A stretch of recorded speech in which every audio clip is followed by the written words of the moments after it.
What is shaking, everybody?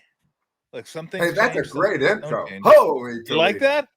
Oh man, you were young. You were young in that first shot. Who was that young kid? Yeah, that was me. I don't know why they came with the shot of me pushing Kevin Johnson. Jordan pushed? Was that Jordan? Kevin Johnson. Oh, Kevin, you don't think I'm stupid, do you? Yeah, Kevin Johnson was much easier to push than Jordan was. Yeah, push Jordan around. Why would I do something like that? I mean, I could say he was really good. That's why I didn't push him. But by that standard, I wouldn't have pushed anybody. I would have let everybody slide. I had to push somebody. I had to carry my weight. But for those that don't know, that are joining the podcast that didn't listen to the radio as much, Dennis has been on with me on the radio for a decade plus, and we do it every Friday. We talk about the NFL. We break it down from a handicapping standpoint, and if you want to read some of Dennis's stuff and find out what he's about, it's pigsfootball.com. It's Quack Size Sports. Don't ask, just know it's Quack Size Sports, but pigsfootball.com get you to the site. There's paid stuff there. There's also a lot of free stuff there. There's stories, all kinds of good stuff you can check out. And Dennis has been a professional handicapper for 30 years or so. So we like to get people 44. Oh my 44, God. I like to get people on what they're doing. Amazing, you know. How do you do it? Yeah. How do you do it? It's amazing you're able to do it. So we go back and forth and we talk NFL football. This format's going to be a lot of fun because, well, we can just do it till we're done doing it. We don't have to do 15 minutes. We don't have to do 10 minutes. We don't have to deal with a program director bitching about, well, nobody wants to hear about that game. Ray Ratto. Yeah. You know, this format, we can say, fuck you, program directors. We're going to go as long as we want to because we don't have one. Guess what? Because I am the program director and we're going to be on as long as I want to cover games and as long as you have stuff to say. So we'll give out some picks that Dennis finds intriguing. We'll talk about some games that I find intriguing. And as always, every single week, we'll talk the Niners. We'll talk Niner game, and this week they're going against Seattle. So how are you, my friend? It's good to see you. Usually I just hear you.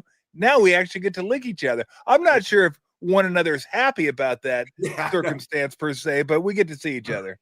Well, I like the radio format, quite frankly, because I can walk around in my office and check numbers while I'm talking to you. This sitting down is a little confining, but it sure is good to be with you, Tom. You know, we started doing it on that old little tiny radio station you worked for in 2005.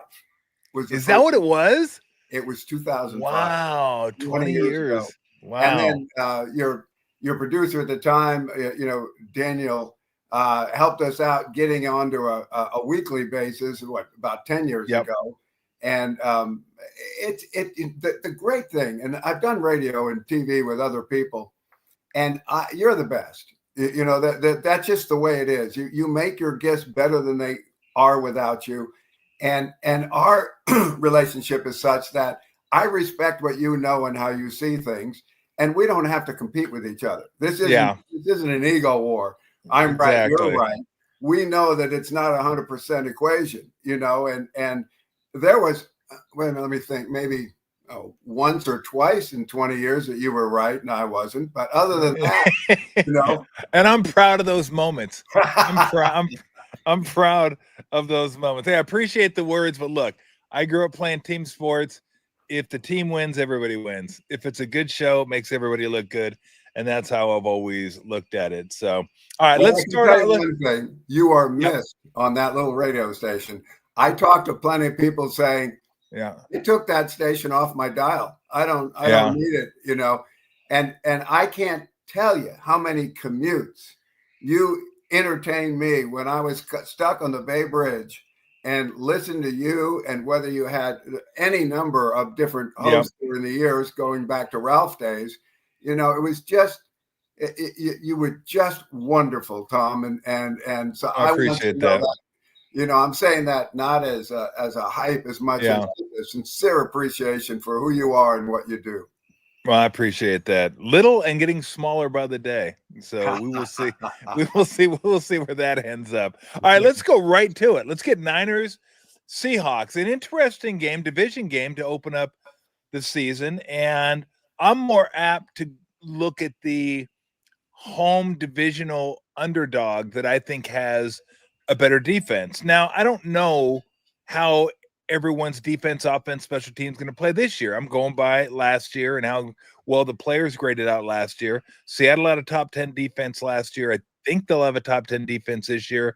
It's always tough to play there, but you have Sam Darnold. Can he be what he was, the Sam Darnold in Minnesota? That offensive line was terrible last year, Dennis. It was awful. Can it be better? I know they got Zabel from one of the Dakota states. By the way, there should be only one Dakota. Do we need two Dakota? I'll answer that for you. No, we don't need two Dakota. Dakota is just fine. So that, who knows how the running game's going to be? Who knows how the passing game's going to be if you don't have an offensive line? The Niners, we don't know, Dennis. What's their defense going to be like? They got so many rookies they're counting on this year. We know the wide receiver room is depleted. Christian McCaffrey was just put on the injured, not the injured list, but like what do they call that? The physically unable to perform. The injury reports. The injury reports that came out that he like had some with his calf, so he's limited at practice. Although he's practicing today, I heard. So we'll see how he goes. But it's the first games are always tough for me.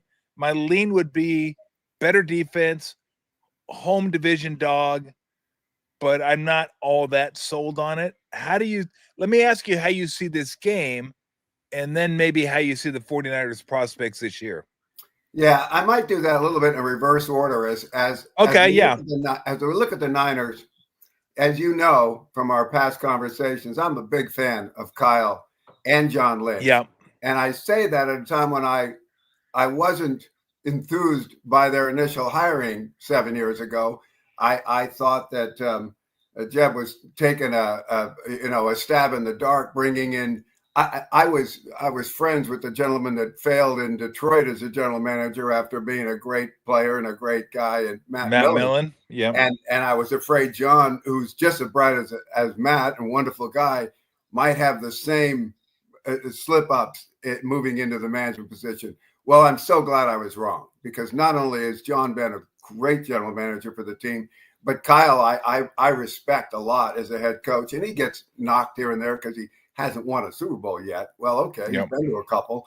That's a pretty good track record that most people do.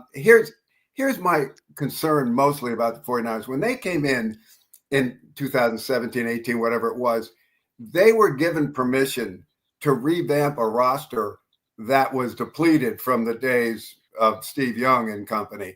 And so they were given full permission to do whatever they have to do, and they did.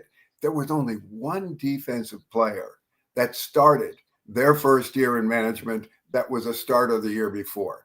I mean, we're talking about total team. Well, they're at a stage right now that they may need that kind of overall again. They've lost a lot of the people that they brought in that contributed for a number of years, that got old or traded.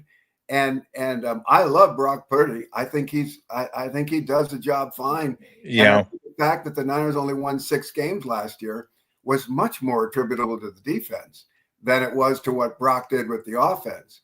And so now you bring in Robert Saleh back to be the defensive coordinator. I think that's all good.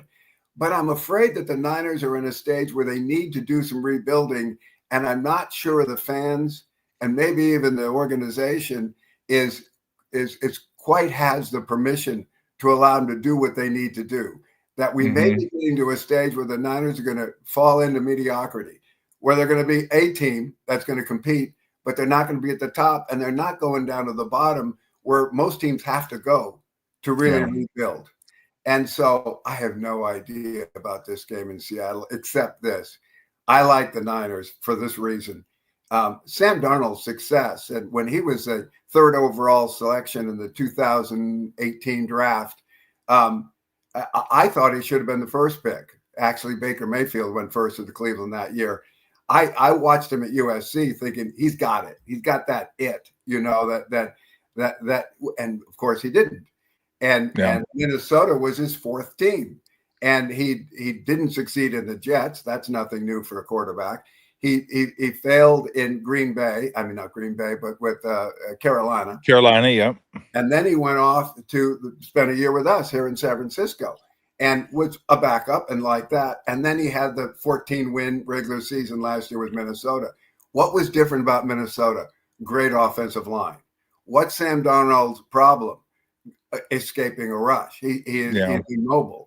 And so you get a situation where behind a great offensive line, he's going to be able to demonstrate, to use his accuracy strengths. Without an offensive line, he doesn't have time to do it. And that's the problem with Seattle. He goes to a team with one of the worst offensive lines statistically last year. And even with Geno Smith, who can avoid some tackles, running their offense, that's where I think the problem will be. So Niners, okay.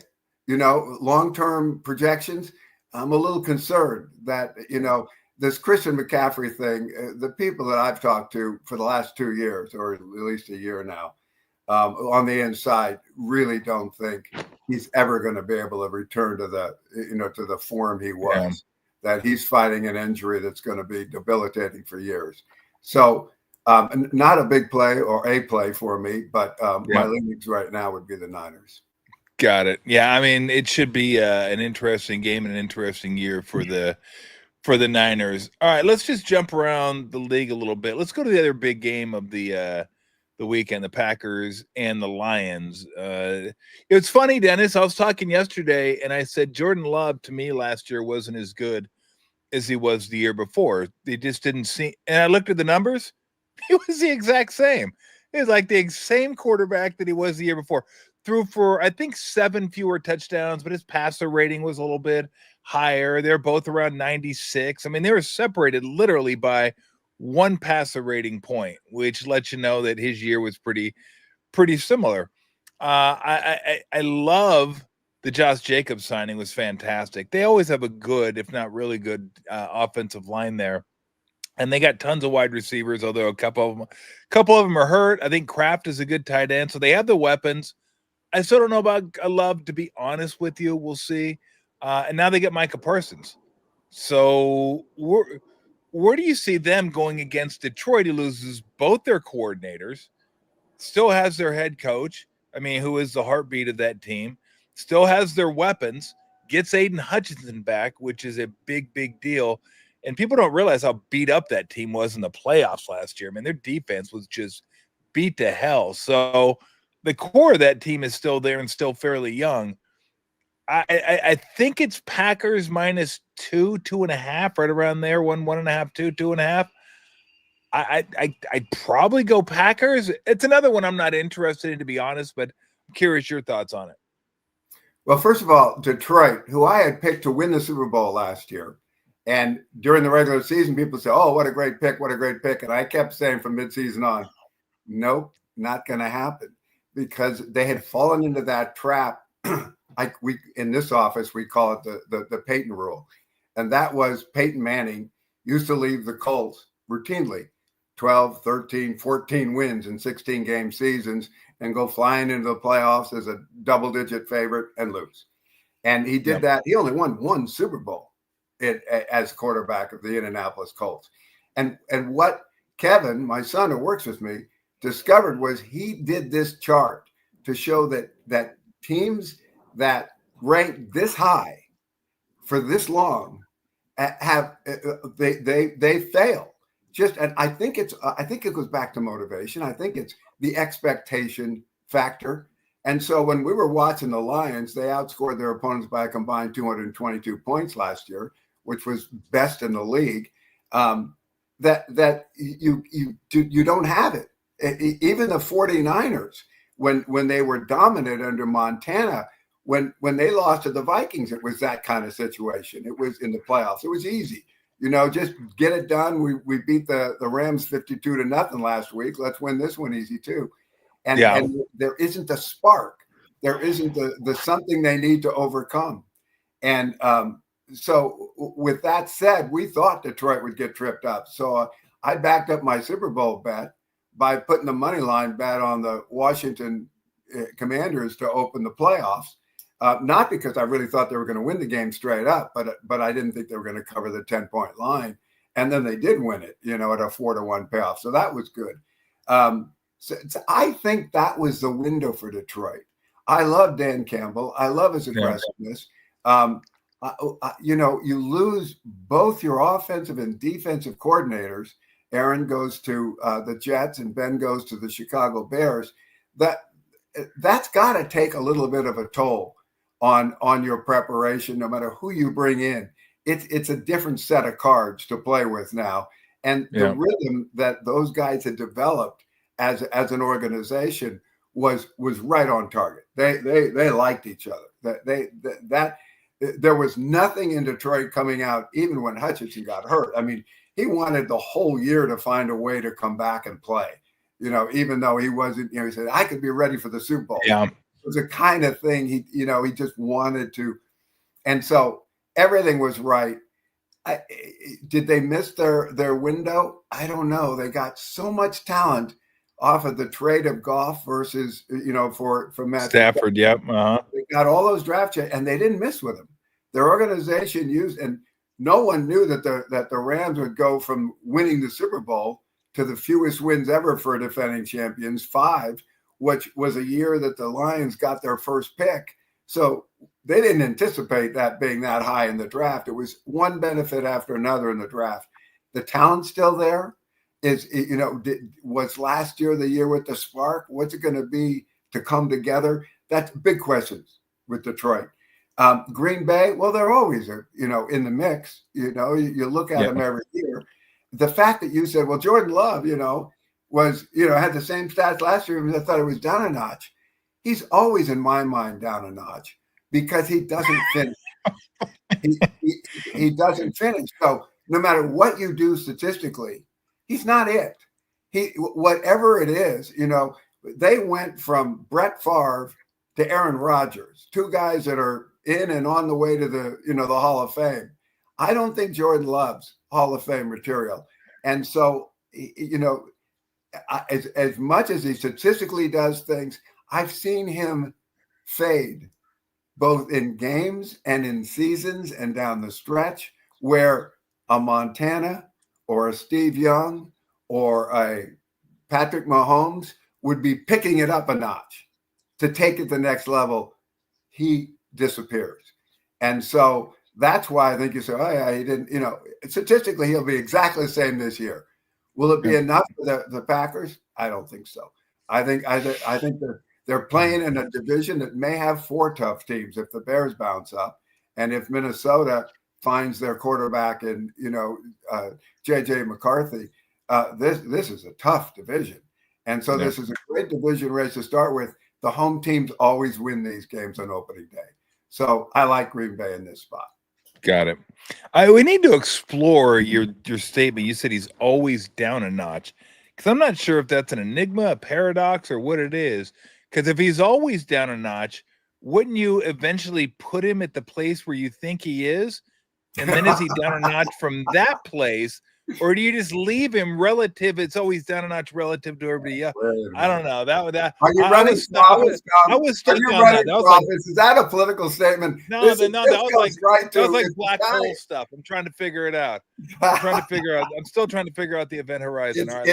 Once again, it's the intelligence of Tolbert on full display here. I'm just trying to figure it out. Hey, you know what? Let's go to tonight's game. Get the Chargers and the Chiefs. And where are they? Sao Paulo? I know they're in Brazil. I'm not sure exactly where the hell they are in Brazil. Maybe playing at a schoolyard. That'd be sweet. So this is a game that's interesting because the Chargers always play the Chiefs tough and seem to cover quite a bit, especially in Kansas City. But that's usually when they're getting 7-8 points. They're only getting 3 in this in Sao Paulo. Thank you, Daniel. You know what? Obviously, their Chargers line's going to be down a little bit with the loss of Slater. You got to move Alt over. They may have had the 2 best tackles, tandem tackles, when they had Alt and Slater. Now they only have one of them. They got Amar in Hampton from North Carolina. That'd be a decent 1-2 punch, although I'm not really sure what Najee has left. Herbert's, again, one of those guys, Dennis, that I really, really like, but there's always a but there with him. There shouldn't be big, strong, strapping, big arm, all this. And then when the moment really kind of rises, he hasn't risen with it consistently enough early in his career. Receivers, I like McConkey, except for the fact he wears his helmet too big. He looks like the great Kazoo. They running around out there, the helmet's super big. So no, it's what was it? Who wore the Darth Vader helmet in Rick Moranis. Yeah, Rick, I know exactly where you're going before you got there. I know you're going Spaceballs where you're going. Yeah, Spaceballs. Exactly. Perhaps the greatest movie ever. I love Spaceballs. They talk about Citizen Kane and some other movies, but Spaceballs. There you go. Lone Star. No one else would give me the raspberry. Anyway, now their defense is really good. It's interesting because you would think AFC, Chiefs, AFC West, Chiefs, Chargers, shootout. This may be a defensive. It's possible it's a defensive struggle because both these teams are probably better off on the defensive end than they are the offensive end. Although I did expect Mahomes to be better this year. I expect that passing game to click in at some point when everyone is healthy. I'll probably just watch it. I have a hard time betting against the Chiefs when it's a field goal or under, but how do you see it? Well, first of all, this is interesting that this is a home game, in quotes, for the Chargers. Yeah. And the fact that they gave up a home game against their primary division rival, who's won the AFC West 9 straight years, the fact that they gave up, somehow lost this home game, seems amazing to me. While you're going to be chasing the Chiefs. Now, it may be a benefit to us from a wagering standpoint, because had this game been played at SoFi Stadium, my numbers say it would have been a pick'em. But we go to Corinthians Stadium Arena in Brazil, and they give the Chargers 3 points, and today they don't want to move off the 3, so they're messing. The books don't want to move off the 3. So they're giving us, 0 or 2 or 5 vig cost, to try to attract some wagering on the Chargers. Well, I got my wagering on the Chargers. I love this game. I think the plus 3 points is a benefit.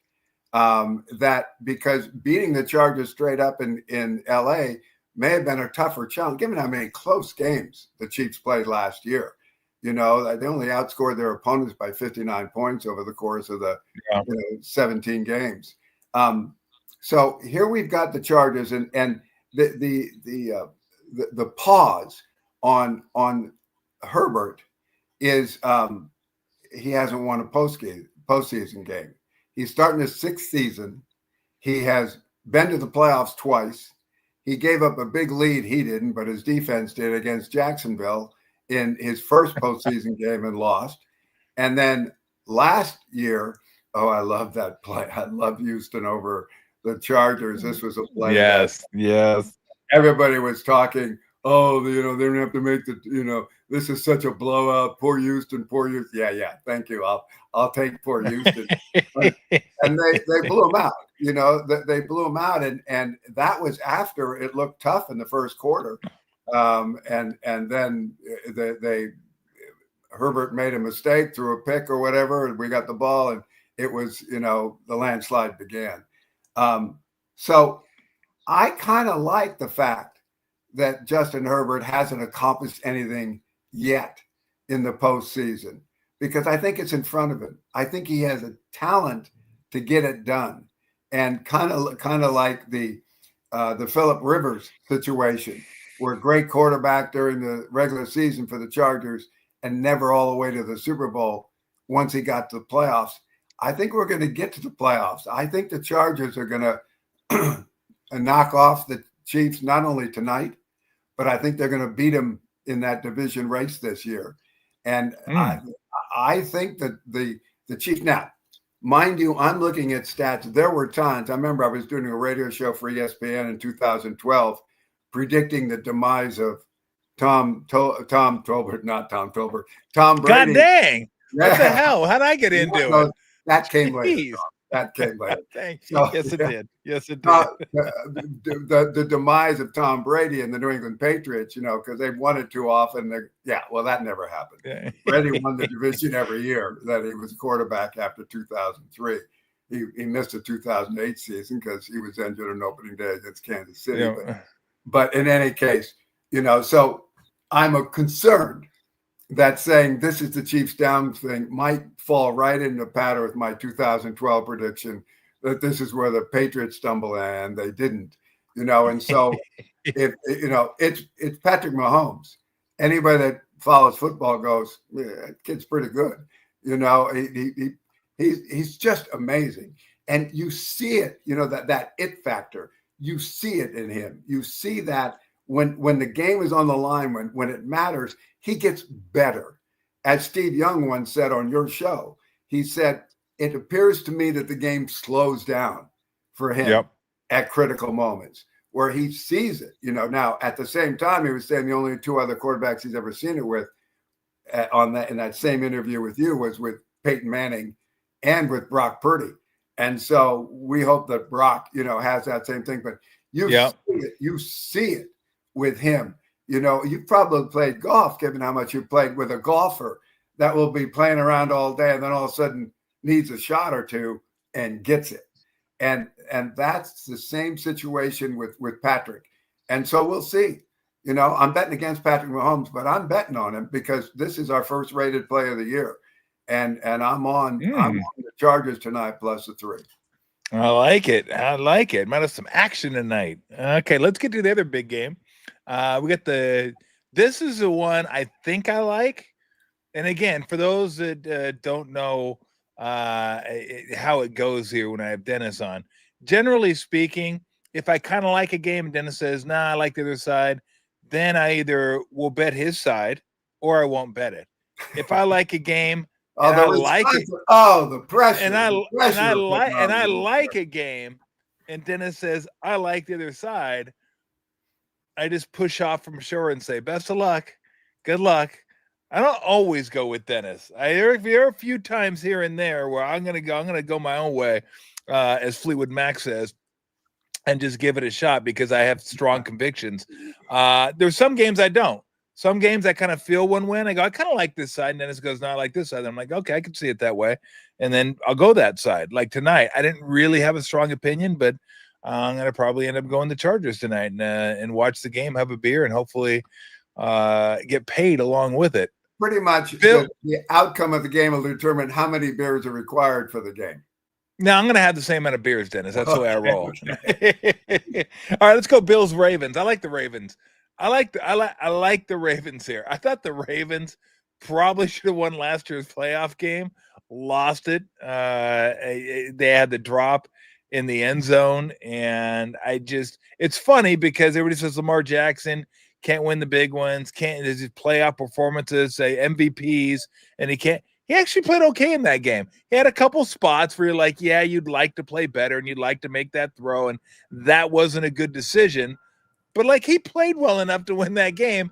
And if I can't remember the tight end's name, Mark blank on his last name. Mark Andrews, yeah. If Mark Andrews catches that ball, then everybody talks about how Lamar Jackson won the go. Look at Lamar Jackson finally won in the row, won a playoff game. Well, we'd be going to overtime if he caught that pass. Well, yeah, exactly. Yeah, my bad. So I don't know. I just feel like this is a game. This is one of those like kind of both really good teams. And you just feel it. You just feel like, you know what? This seems like Baltimore's game. I don't really have a great reason for it. And again, this is the type of game that if you like Buffalo, I'll be like, okay. Because I don't have a strong feeling. I just have that feeling like this is Baltimore's game. Baltimore's going to win this game. How do you see it? Well, first of all, I think this is the best two teams in football. I think you're right. And last year, the Ravens met Buffalo in Baltimore early in the season. Buffalo had won 2 in a row on the road. I think they came in 4-0. It was something around that week. And 35-10, Baltimore blew them out.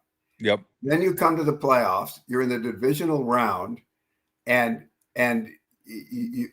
you're playing for who's going to meet Kansas City in the AFC Championship game the next week.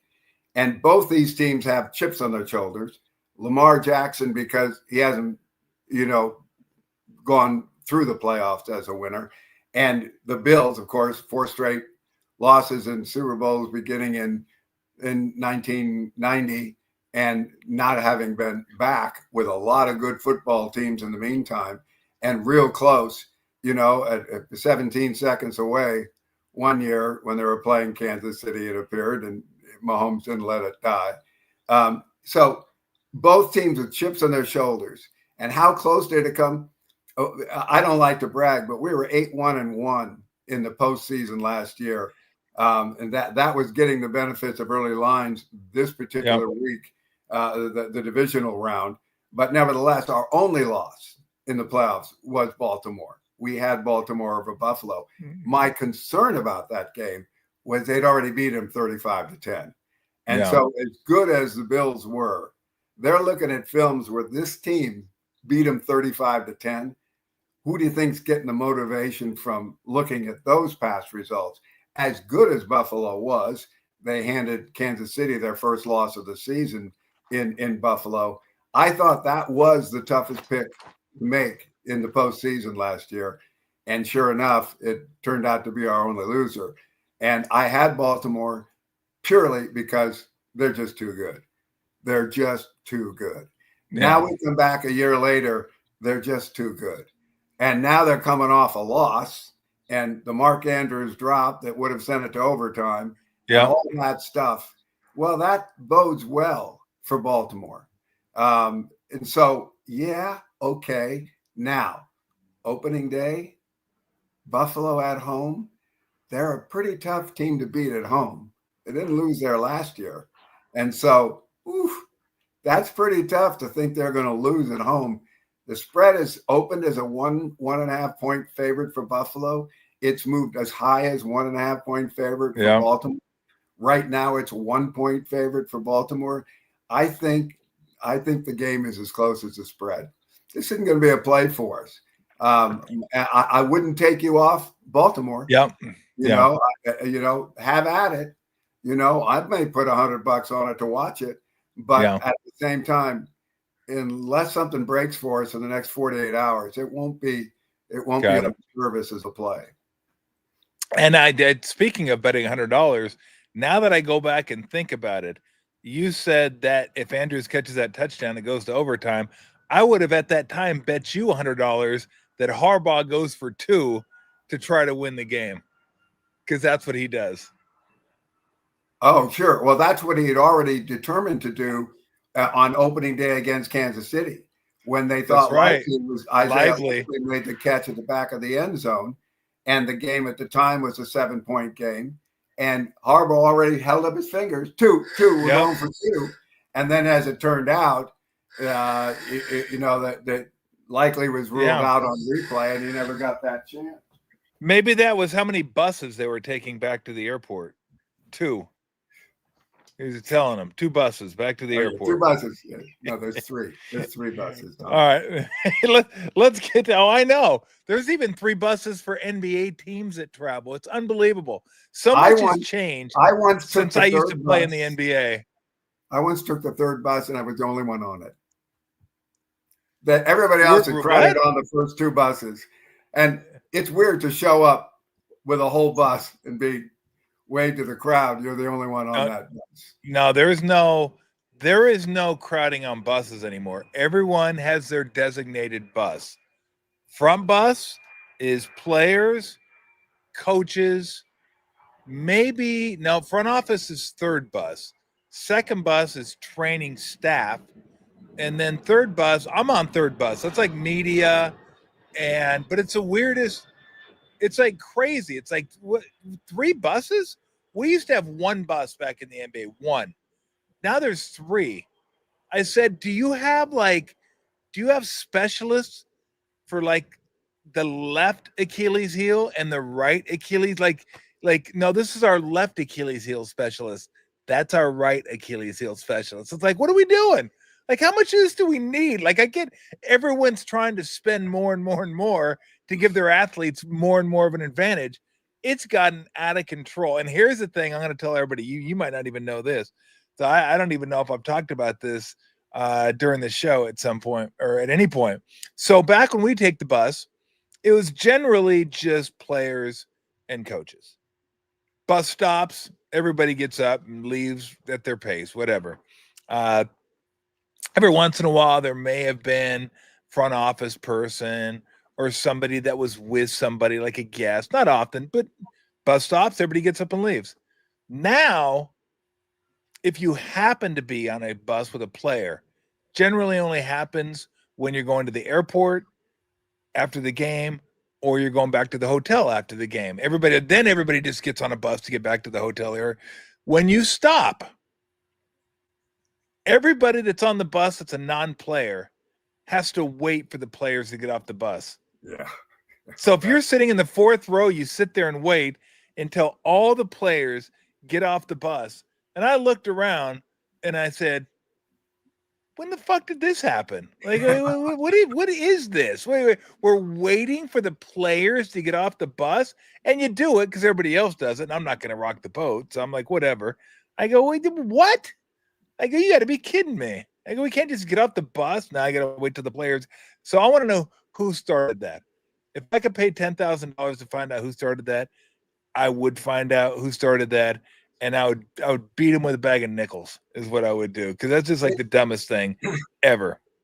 It's really amazing. I remember Lon Simmons and having conversation. I loved Lon. Love Lon. And I'm talking to Lon one day, and he said, Dennis, it's different today. And he's talking 1985. And he's saying, I know. Different. He says, it's different today because when we first came to San Francisco, and he came as was a broadcast partner with Russ Hodges in 1958, he said, I used to play golf with Willie, talking about Mays, and Jimmy Davenport and other players.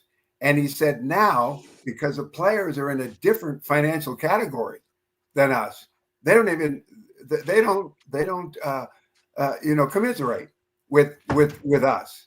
They're in a different class. They live in their mansions in Atherton, and we're still living in Millbrae. And it's just that separation. And so what you're showing there is the same kind of, oh yeah, you're so special, you're an athlete. We'll just sit here and genuflect while you. Oh, that's ridiculous. I granted that.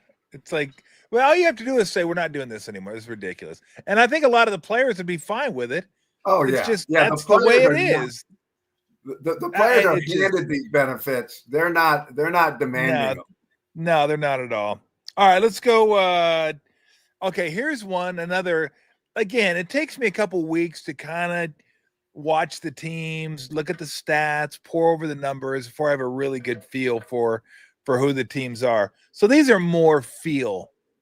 I feel like I want to take the Giants over the Commanders. The Commanders were just, I mean, my goodness, what they hit 130% of their fourth downs last year. I mean, they didn't miss on fourth downs. Like every fourth down, it was like, got it. I mean, Daniels was incredible. McLaurin had the year of his life. Like everything just seemed to work for the Commanders last year, and they caught fire. So this year, I just think it's going to be a little bit harder. The Giants front four, they're not a good team, but the front four is really good. I don't like Russell Wilson, but at least he is a professional quarterback, and they have one of the better wide receivers in the game. So I and 6 points. I don't know. I guess, Dennis, I'm saying I think the Giants might be a little bit better early on. And again, I'm getting a divisional dog, and I just don't think it's going to go as easy for the Commanders this year. So I would love it if you love the Giants, and I'd say, oh, hell yeah, let's go. But what do you think about Giants and Commanders? I just hope I have the courage to make it the top pick. That's what I hope for. Because I noticed last night we had long conversations about the Eagles and Giants before the game, Eagles and Cowboys. And I said, there's two sides of this game. The Eagles are too good to bet against, and the Cowboys have all the motivation. And I'm not going to get caught on the wrong side of a spread because he loves you. He just loves you. I mean, most people go to jail for 10 years for that. Easy. And I felt like, as I watched the game, I said, okay, I didn't take that game, even though I saw the motivation with the Cowboys. Yeah, I made a little bet on the Cowboys and that worked out. But it wasn't on the service. That was okay. I skipped it. Same kind of situation here. Do I have the courage to pull the trigger on a play I know is the right play? And because you got a situation here. Oh, that's beautiful. That is beautiful. Yeah, just keep telling. You know what, Lou, believe it or not, she has a dog friend that she gets down with. So she's listening right now. She doesn't know who to take this week. She usually likes the dogs, of course. Yeah. That's a given. And so I think she'll like the Giants. I think she'll like that play. Anyway, so here's the situation with this particular game. There's two teams that I've got on my suspect list this year. And I always put a team that was a cellar dweller for a number of years and then leaped into the playoffs. And so the two teams that fall in that category this year are the Denver Broncos and the Washington Commanders. Yep. It appears to me that Sean Payton's got this Denver team pretty well together. I know. Solid. If Bo Nix, comes back and has an adequate year in his second year, okay, there's a lot of good things there to like about Denver. Washington, since they beat the Detroit Lions, they've given up 160 points in their next 3 games. Now, 3 of those were preseason games. Okay, that doesn't count. Really? Are you sure? 58-18, they lost their first game to New England. Do you think maybe that they're a little overconfident? They gave up 55 points to Philadelphia in the championship. They had everything go their way. Remember, they were losing to the Bears minus a Hail Mary pass midseason. Yes, they were. Yeah. And they lost their opener last year. And they didn't start getting people's attention until they beat Cincinnati in the 3rd week. And Cincinnati was coming off their close game at Arrowhead Stadium that they lost when they called pass interference, and that allowed Kansas City to get in position to kick the winning field goal. And so Cincinnati was still thinking about that Monday night at home against the Commanders. No problem here. Big problem there. And it was kind of the downfall of Cincinnati, overconfident, and the uptick for Washington. And then Washington started this. Jalen Daniels, that's the best rookie season ever, bar none. Yeah. That goes in front of what Dan Marino accomplished with Miami and things like that. That's just it. That's the best rookie quarterback season ever.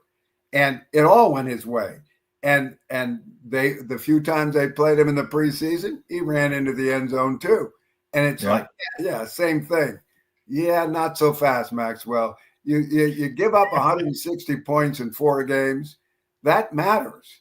That matters. I think their defense, which was spiked last year because of the play of some veterans that Dan Quinn brought in, those guys are now long a tooth. They had their pop.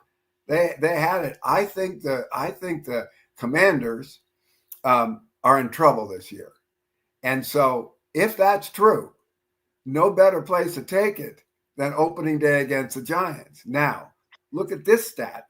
And Kevin hits me with this all the time. You can't do that anymore. It doesn't matter that the public isn't, you used to win because you bet when the line went one way and the public was betting the other way and all this. And that was always. Well, your son sounds like Al Davis, a little bit. He's a little bit like Al Davis. And so anyway, you get to a situation where, it still matters. And when you've got a game where the Washington Commanders opened as a 7.5 point favorite, and 80% of the money, 76% accurately speaking, 76% of the money are on the Commanders, and the lines dropped 1.5 points. Yeah, that's not dumb money moving that line. You got to always respect. I've said this for years. I'm not trying to beat the books. That's too hard. Win with them. They'll tell you where they're going to fleece the public. Go there. fleece the and so there it is. There it is. Will I have courage on Sunday? Oh, it puts so much pressure on me, Tom. But right now, I'm telling you, have that courage.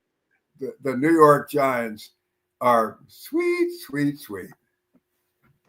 I'm on him. Sweet. I liked it. My read was right. All right. I'm going to give you if you want a game that you want to throw out there that I haven't covered. I'll spend most of my time throughout the year hitting some of the bigger games, but they're going to be, as the season goes on, I'll have more of an opinion on some of these games and may throw out some giant commander type games. But is there a game out there you're keeping your eye on? Oh yeah, there is. I'm looking for a team that isn't ready, right? Okay. And beat them. Last year, Kevin had the Carolina Panthers on opening day and said they're not ready. And they got blown out by the Saints 41-3 or something. That kind of situation. What team isn't ready? I think the New Orleans Saints aren't ready. And they're playing the Arizona Cardinals. And I think the Cardinals might be ready.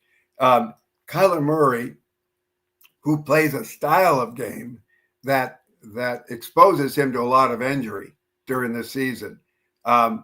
I like him early in the season more than I might in December because of that factor. He takes his Cardinals team into New Orleans to play Saints, and Spencer Rattler has won the job as their quarterback.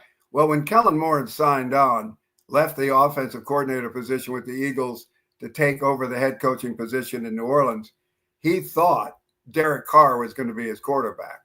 And then he started the three-ring circus to find what guy is going to be the starting quarterback. None of them look like they're headed to Canton to me. And so you get a situation where I think the Saints are vulnerable. And I think that the Cardinals, who have a recent history of blowing away inferior competition, and that's because they're not good enough to be overconfident, but they're good enough to take advantage of a bad team. Once again, we've got a spread going one way, opened at 3.5 with the Saints, the road favorite. The public's on the same. The Cardinals road favorite, yeah.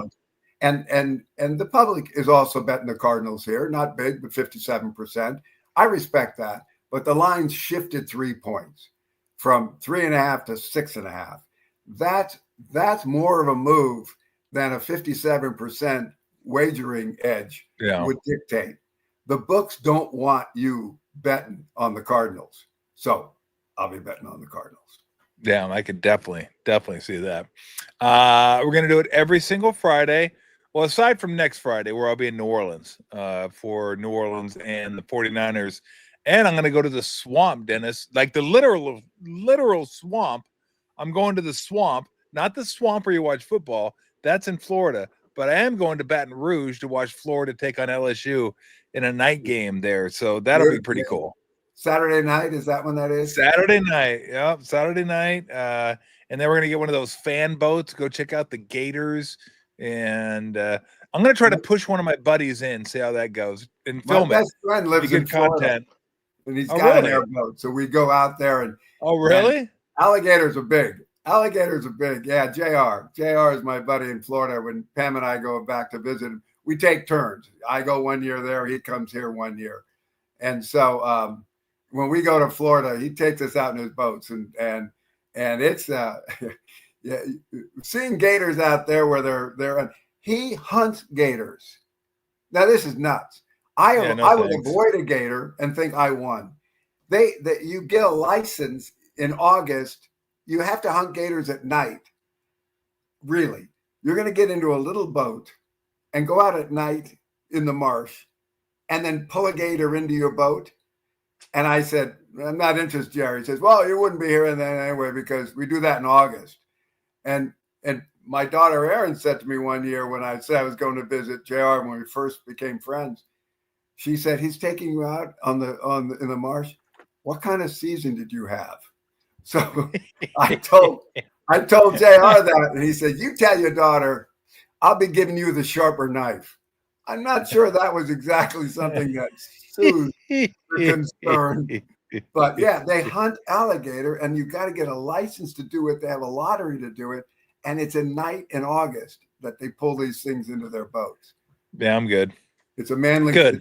So good luck, and there. I hope Yeah. you get some nice scatters on your airbug. No, it should be a lot of fun. So I'm looking forward to doing this though every single week.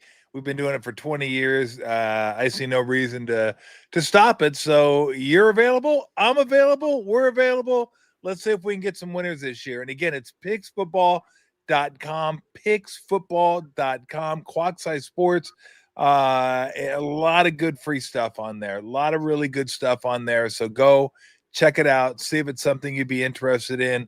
And the thing I love about Dennis is not only has he been a long-term winner, he's very, very honest. And in this business, that's hard to come by. So we always appreciate you telling us when you win, when you lose. I mean, I already know anyway. So I get all your plays, and I have for years. And let's put it this way. That's your best endorsement. Why would I get your plays for years if you sucked? I mean, that'd make no sense, no matter how much I liked you. Have a great weekend. Let's see if we can get off to a good start this weekend. Hey, thanks a lot, Tom. And let's go Giants, Big Blue. Take it easy, Dennis. Thank you, sir. All right, take it easy. That was Dennis Ranahan. He's going to be joining us, like I said, every single Friday. He just is a really, really great guy. And I knew as soon as I started this, I wanted to have him come on Fridays and continue our relationship, talk NFL. And this time we don't have a clock, which is nice. We could talk as long as we want.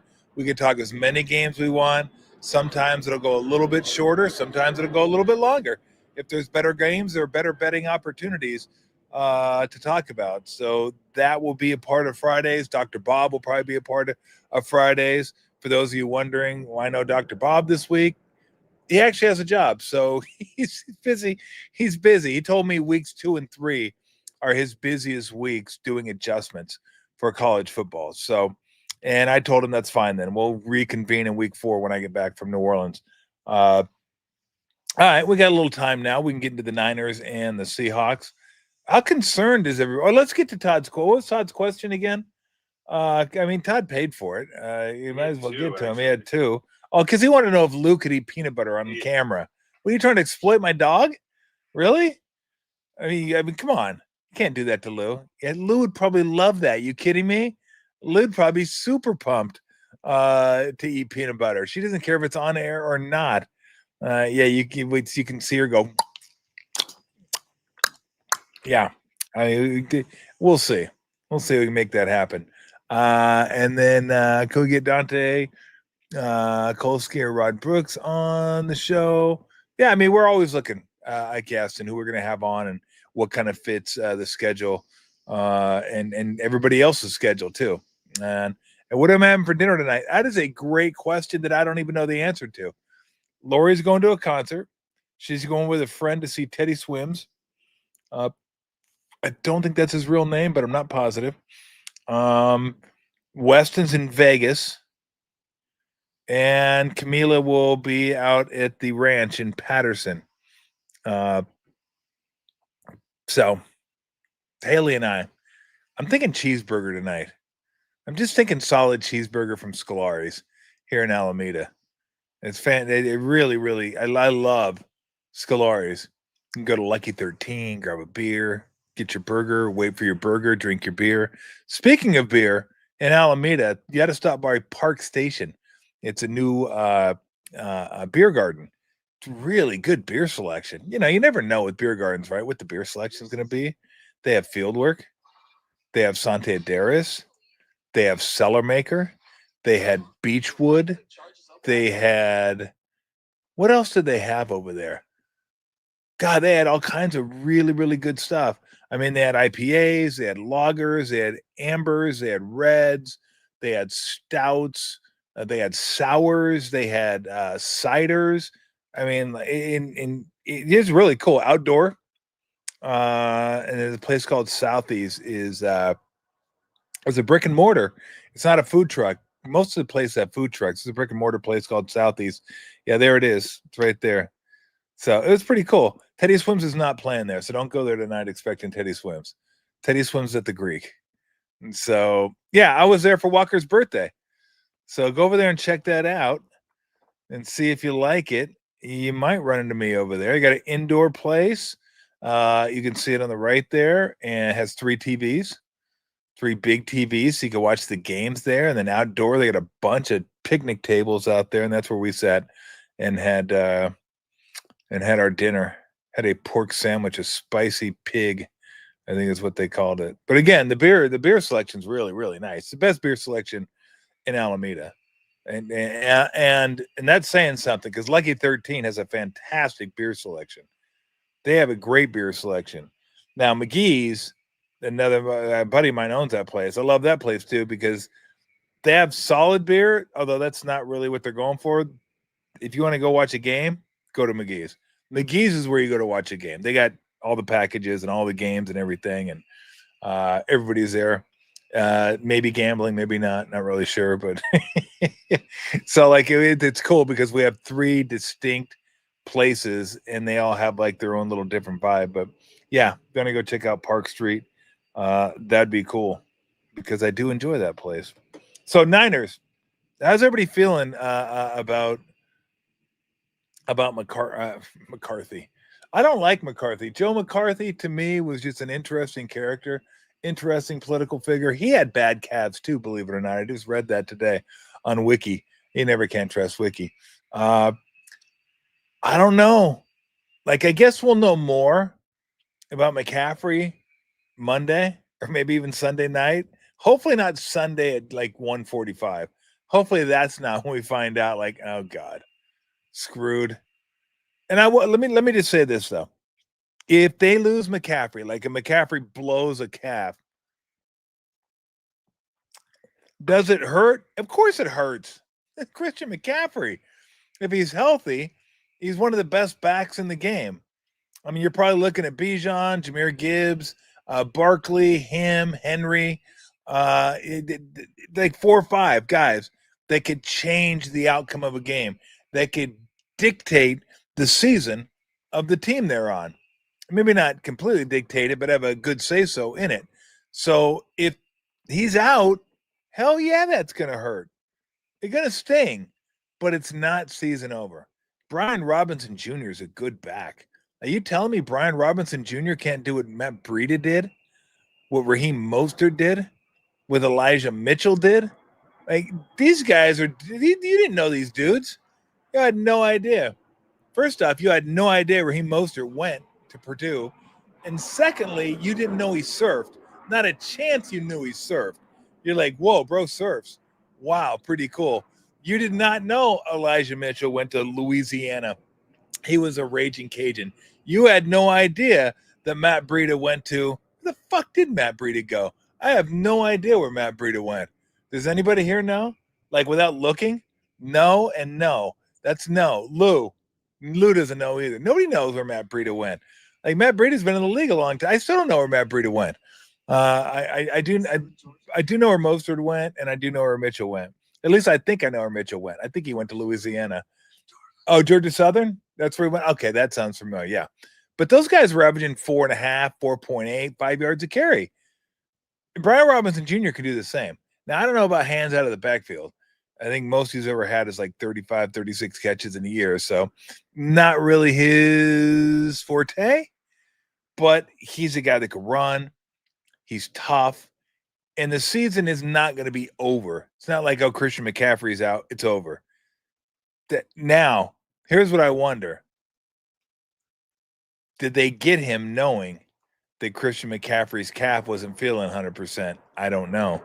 Because it did seem a little odd that they went out and got him 3 weeks ago.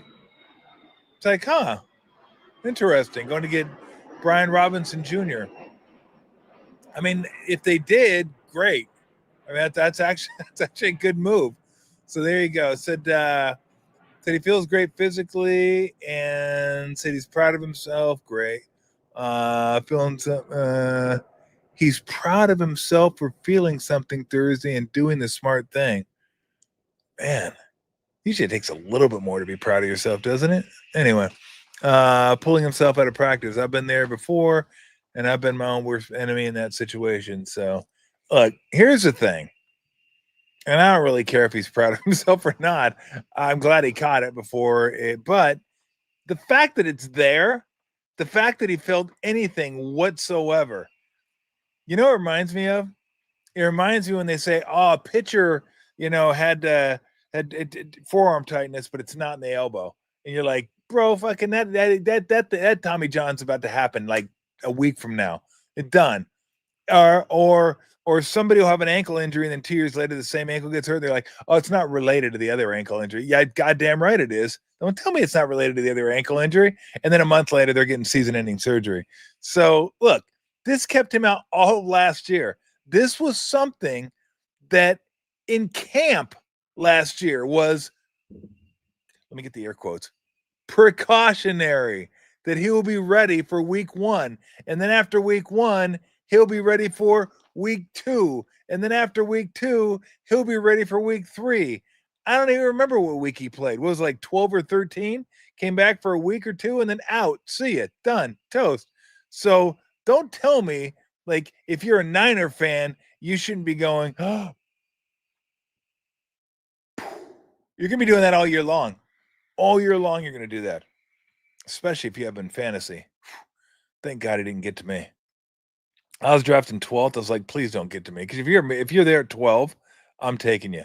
Somebody took him at 2 in our draft. 2. Ouch. And my brother's pumped. Because my brother's a huge Niner fan. He drafts at 3. He's like, oh. He goes, I think I was going to pass him up and take Barkley. He got Bijan Robinson at 3. I was like, hey, you lucky bastard. So I'm going to be thinking, one push off and this dude's going down like this toast. Like right now, you give me odds on whether he makes it through the season or not. I'm going to take the don't come. I'm betting the don't come. All right. I'm going to be at the guy at the table when you're on 11. I'm going to be going, woo. The rest of the table's going to be like, fucker. Woo. 7 out, bitches. Let's go. Give my money. That's going to be me. Except I'm not going to be pumped. I'm not going to be happy because I like watching the guy play. I've been very consistent when I've said this over the years. I want to watch the best players play the game. That's it. And when they don't play, it's not as fun to watch. So what is that? Open room media longer room. He feels great and plans to play on Sunday. Said, unfortunately, with the injury history, I have sometimes you don't practice things, get blown out of proportion. But like I said, I feel great. Well, fucking don't say calf then. It's like Ben Stiller and Meet the Fockers when he goes bomb, bomb, bomb, bomb, bomb. You can't say bomb on a plane. You know that. Like, you can't say calf if you're Christian McCaffrey right now. You just can't. Calf, calf, calf, calf, calf. Everybody's going to be like, oh, no, not calf, not calf. No, don't say calf. Like, I'm sorry. You should know this. If you say calf, people are going to freak out. They're going to freak out because how important you are to the 49ers. So don't just say, yeah, just a light workout for me. Say you felt something in your shoulder. Say you felt something in your toe. If it's not that big a deal, just make something up. I felt something in my larynx. I ate a dry English muffin. Yeah, I just got wedged in there a little bit. I just like a cat. Don't say calf, okay? Don't say calf, not expect people to like go, excuse me, what'd you say, calf? And then do the fucking, just like the panic shot. And so we'll see. We'll see. But I'm definitely betting the don't come, the don't pass line. I keep saying don't come line. What am I, a fucking porn movie or something? Don't come line. Don't do that. The don't pass line. There are come bets though. Peter North likes to play those. No, I'm just kidding. Where you put your money out and then whatever the roll is next, that's where they put it, and you get good odds on though. I think you get true odds on those. But the don't pass line is where I don't like to bet the don't pass line because then you're just a dick. You're just being a dick. And if you're gonna bet the don't pass line, don't cheer. Just take your money and go. Don't be pumped at a table where there's 13 people and they're bummed and you're the only guy that's pumped. Unless you want to be that guy. If you want to be that guy, be that guy, but you're just being an asshole just for the sake of being an asshole. And I bet they don't pass. I bet it. I just don't cheer when I win. I just give my money and quietly put it in my pocket or just keep it on the table and re-up if I want to and good to go. So I don't know. This game to me, I think if I were betting it, Dennis said he'd take the 49ers. He's not betting it. I probably would take the Seahawks. I'm not going to bet it because I don't feel confident in it. The Seahawks offensive line stinks. Now, can the defensive line for the Niners take advantage of that? I'm not sure. What is that time? If you could ask Donald Trump one question, what would it be? You have to give me some time on that. I don't know. Their offensive line stinks. I don't know which is it. Are we getting Minnesota Darnold? We're getting Jets Darnold. I mean, remember, O'Connell is not there with him in Seattle. And Kevin O'Connell is like a really good offensive mind. And he puts him in the right position. Kirk Cousins was just a little bit better in Minnesota than Atlanta, wasn't he? And then he got hurt in Atlanta. But even before he got hurt, he was better in Minnesota. So I don't know. I don't know what their offense is going to look like. Their defense is good. I like their defense. Murphy and Williams on the defensive line, good defense. I just like their defense. Young, athletic. And you're at home. It's a tough place to play. They play well in openers there too.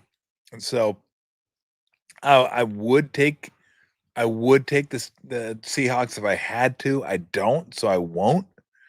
And basically, I'm just taking, if the Niners were getting a point or two, I'd take them. I'm just taking the underdog in this game. But again, I'm not taking this game because I'd like to see the Niners win. And there'll be spots this year I bet against the Niners, no doubt about it. But this is not going to be one of them.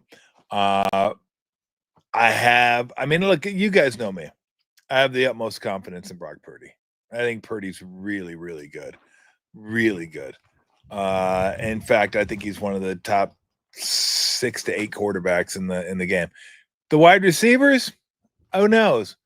Just because Pearsall ended the season on a high note, remember, they were out of it at that point. Teams play you different. It's a different vibe in those type of games. So, hold on a second. Let me I got to text somebody. This concerns granddaughter pickup, so this is of the utmost importance. And so I don't need one job to do and then Phil to do it. So let me just make sure she is getting taken care of, and then I will take care of her after that. There. I mean, everybody knows where I'm at. We got to make sure we got to make sure Camila is taken care of. Okay, like I said, that's number one priority. Hey, come on, Mom. You can't be calling me. You can be texting. I should answer and go, "Hey, Mom, what's up?" Should I? Put her on speaker. Yeah, let me put her on speaker. All right, hey, everybody, I'm going to introduce you to my mom on the podcast. Hold on. Hey, Mom. What's going on? I'm doing the show right now. Oh, sorry about that. That's okay. You're actually on the show. I'm putting the phone up to the microphone. Oh, that's wonderful. Everybody can hear you. Oh, great. That sounds good. Yeah, you're gonna be on the show today. If we had a picture of you, we'd just put that up there. Oh boy, that's what we don't need. You ready for a big football weekend? Am I ready for a big football weekend? Oh yeah, can't wait. Can't wait. What game are you most excited to watch this weekend? The first one. Do you know what the first one is? No. Oh, well, the first one already happened, Mom. The first one was last night. Oh, see. Do you have any idea who played in that game? I don't think so. Okay, Cowboys, Eagles. Oh, how'd the Eagles do? They won. Good. I'm sure Daylene was happy. Why? Because she likes the Eagles. Oh. Doesn't she? Really? Okay. I think so. I'm not. I don't know if she knows or she. This is pro football, right? Yeah, it's pro football, Mom. I don't think she really likes the pro football. She just likes the college. No, that could be true. That could be true. I know she likes Oklahoma and Oregon. It's a weird mix of teams that she likes. Anyway. Yeah, All right. and throw in some Michigan. All right. I was calling you. Did you get a hold? Yeah, Michigan. Did you get a hold of it? No, Michigan State, Mom. That's Michigan State. Whatever. Yeah, whatever. Did Weston get a hold of you? No, I just got home. Where were you? Well, I had some errands to run, and I had to play bingo. How'd you know? Do we win? No. Dang. Again. I know it. You got to get some wins. I know. I know. Well, you need to call him because he called you a couple hours ago trying to see if you're home. They're going to come over and say hi. Today? Yeah. Well, why didn't somebody let me know earlier? Well, I tried to call you and tell you, and he was gone. I mean, he said that he wanted to call you because you were going to take an Uber over, but you weren't there. Well, I know. I was playing bingo. I know. Oh, well.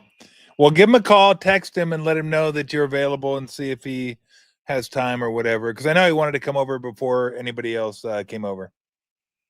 So who's all here? Lisa and Sahar? Or? No, Sahar is. Elisa and Walker are here. Say that again?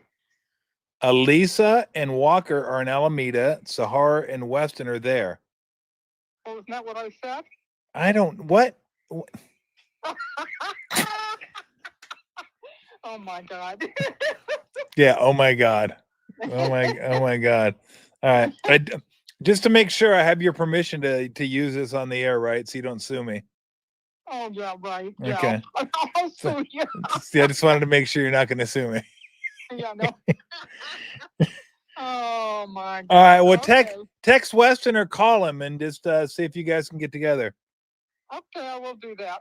All right. I'll try to give you a call later on tonight or tomorrow. Okay, love you. All right. Love you, Mom. Love you. Bye. Love you. Bye. All right. Let's see. Okay. Camila's taken care of. All right. Where the hell were we, by the way? My mom is the best. I love my mom. My mom, I know maybe some of you have moms. God dang, Mom's calling back again. Are you kidding me? Yes, Mother? Oh, shit. I'm sorry.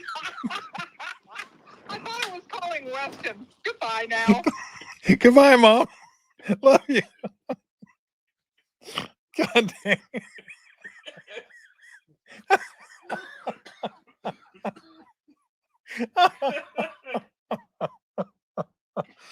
Oh my goodness. Oh, Mom. Oh boy. Whew. All right. So everybody's taken care of, okay? Everybody's good to go. Oh gosh. I didn't think my mom played bingo on Friday. She usually doesn't play bingo on Friday. It's usually Mondays. And then Wednesdays sometimes, but Fridays she usually doesn't play because it's too crowded. And she doesn't like the crowds. And they pay the same regardless of how many people go. So she just goes when it's less crowded. But my mom, I was going to say, mom's the best. My mom is like the definition of mom. You put in the dictionary under mom, that's my mom. Growing up, the one that, she disciplined us, but she also was there. We needed a hug, needed some uplifting, needed some dessert, needed our favorite meal, whatever. That was mom. Mom's, I love her to death. She's just, oh man. So my son and his girlfriend are in Vegas for a birthday, one of their friends' birthday. They got this friends group. So they all went to Vegas and they wanted to visit my mom. So they called her. Anyway, I was trying to hook that up. I go, let me call grandma, see if she can get a hold of you. But she was playing bingo. So there you go. So anyway, so again, I would bet Seattle. Don't love it. So, but look, I think Purdy. You know what I think of Purdy? Wide receiver room to me is a little shaky. I don't know what Jennings is going to be the first game. I like Jennings. It was good last year, but he didn't practice. You're just going to throw him out there and he's going to be the same guy? Don't know. I talked about Pearsall. Pearsall was really good last year at the end of last year, but that was the end of last year. Oh, those games, and I always kind of hate to say they weren't for something. Everything's always for something, but it's not for like big stakes because you're not going anywhere. So we'll see how he performs. Offensive line, as long as they have Trent Williams, I think the offensive line will be like a top half offensive line. Love the running back room if it's healthy. So we'll see. To me, the big question mark is, can they stop the run? And do they have a defensive end opposite Bosa now? Is Williams that guy? Is Williams going to be that guy? Other than that, safeties, we'll see. Pennick's a veteran. Mustafa's hurt. He won't be out. He'll be back at some point. And who's going to be? They have two guys opposite, maybe Pennick. They could play Brown. And who's the other one that I'm missing on right now? Anyway, I'll go Upton Stout. I'm really excited to see. Not that you can see a nickelback ply his trade all over the field because the camera follows the ball, but I feel good right now about Green, Stout, Lenore. I like that. I like that threesome. Fred Warner, Bosa are just, you don't even need to worry about them. Like they're good to go. So, and I'm not going to get into special teams, okay? I'm just not. Until special teams messes something up, we won't get into them. Oh, boy. We definitely need like one more person to jump on this thread because when I look over there and I see a number pop up, oh, there it is. Thank God. It was 666 for a while. And anytime it's a number 666, I just like to get off that number. Not that I believe in that sort of thing, but, why take the chance? Why take the chance? You never know when Damien could pop up in your backyard. You don't want to see it. Pretty good song, though, by Iron Maiden. I do enjoy that. So we got that obviously going this weekend. We talked about all the games, the big games in the NFL. College, kind of a slow college weekend. We got Michigan and Oklahoma. Anybody have any ideas when the last time Michigan played Oklahoma in the regular season? Never. They've played one time in a bowl game. I think it was in the 90s. I think it was like the Orange Bowl. And I think if I remember correctly, it was like 91, 92, somewhere around there. They have never played during the regular season. How crazy is that? Sharon Moore, the head coach of Michigan, used to play at Oklahoma as a lineman at Oklahoma. You get John Mateer, who was the number one player or quarterback, could have been quarterback, maybe even player in the transfer portal last year, went from Washington State to Oklahoma. Then you get Bryce Underwood, who was the number one recruit last year, ends up going to Michigan. He was bound for LSU. I'm sure he got more money. Then decided to go to Michigan. So that one's 5.5 points, 5.5 points. I think I'm going to go Michigan in that one. That just seems like a lot of points in what could be not a low scoring. I don't know if college has low scoring games, but lower scoring game. Brent Venables' defense didn't do anything wrong last year. The offense wasn't great, and Mateer's going to help. You didn't see Mateer play last year at Washington State. That dude's a baller. He's a flat baller. So if the offense can pick up, the receivers are better this year. The defense, like I said, nothing wrong with the defense over there. Michigan defense seems to always be pretty good. And I didn't get a chance to see him play last year against New Mexico or last week against New Mexico. And again, Oklahoma played Illinois State. So you're not going to learn a whole lot from watching them play those two teams.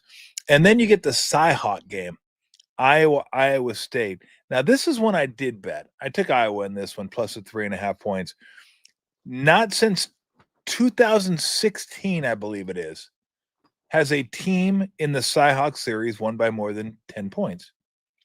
Not since 2005 has Iowa State won by more than 3 points. So it's been 20 years since Iowa State won this game and then won it by more than 3 points. It seems to be always close. Points are always at a premium. And I expect this to be no different.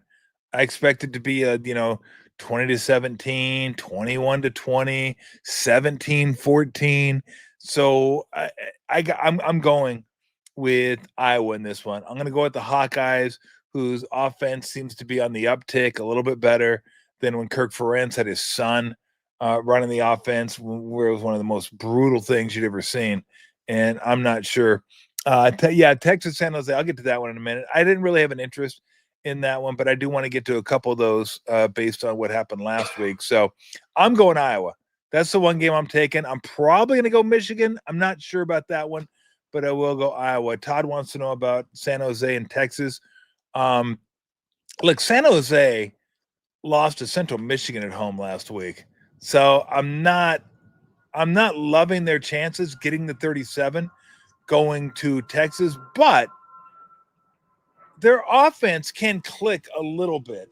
And I'm going to check real quick for you just to make sure I have this number right.